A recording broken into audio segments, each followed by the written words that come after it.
University! Alright, what I want to talk about here is that this is going to affect all of us, that's for sure. And we're tired of being impoverished. We're tired of things going up, services being cut, them having money for everything else. And the thing is that this is going to affect AB 540 students as a whole, because some of us have to leave, have to get scholarships, private scholarships that are not even available for all of us. And so this is going to affect all of the AB 540 students, which 99% of them are international, out of state. Only less than 1% of them are actually from other countries. And so this is a poem trying to, portray the AB 540 issue, because it's an issue that's on campus and students have to hear about it.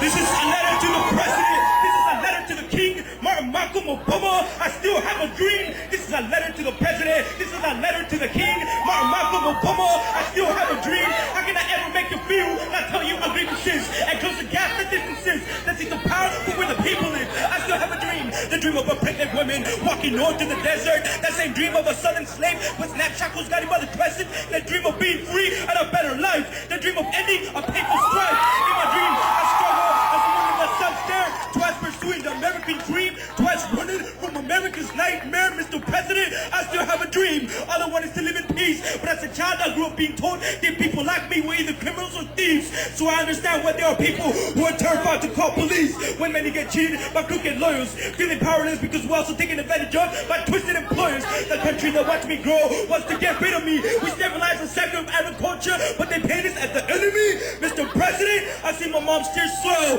All she wants in life is for me to do well. But it was hard in high school being AB 540. I see my dreams fall and crumble. But like Twin Tower survivors, I pushed my way out of the rubble. It was hard to avoid the trouble, feeling depressed.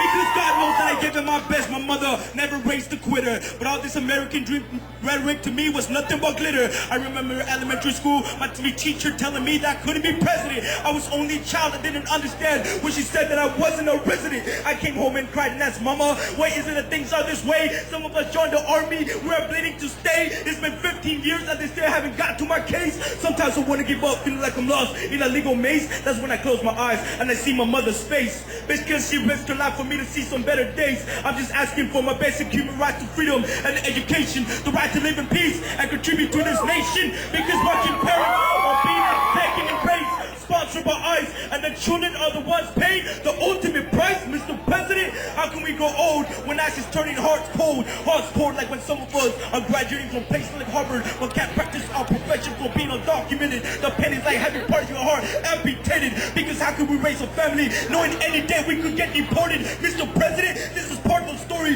that is never reported, and in the media it is often distorted. How can I raise a family knowing I'm risking it every day, driving to work to have to put food on the table with no pension or retirement? I'm good until my body's able. Mr. President, we are more than cheap labor. We deserve this. We're not asking for a free favor. We're students, workers, and soldiers. We're teachers, doctors, and lawyers. I live in terror from ICE, and I still manage to keep on as I struggle with life. I have a dream of one day being a good author. I still have a dream of one day being a good father, but can't help but feel useless, feeling like the future for me is fruitless. Living with this crisis, paranoid about the sirens, driving up without a license with this type of life I live. How can I raise a wife and kid? Mr. President, I'm a human being, not an alien or illegal. I want to be free or to fly like a real eagle.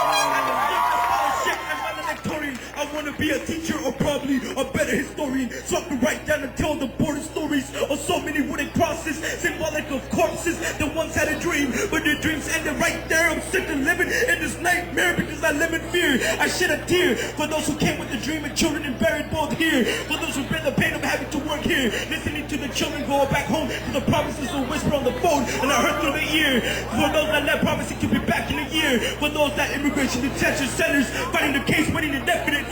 Sometimes I feel the place is waiting for me. See my best friend and there makes me face the possibility. It's hard to keep the dream alive, but it is my responsibility to my mother's efforts and sacrifices, and to all those who pursue the dream and are not lifeless. This ain't the class of none. This is the class of the iron will and the relentless. As I finish my sentence, this goes out to those who didn't make it, because obstacles were thrown at us as if the system was a machine gun loaded with them, and these obstacles pierce right through our spirit. I hope those in power will hear it, because Mr. President, when I think of Dr. King, I picture him write you a letter saying they still have a dream. Because Mr. President, when I think of Dr. King, I picture him write you a letter saying I still have a dream.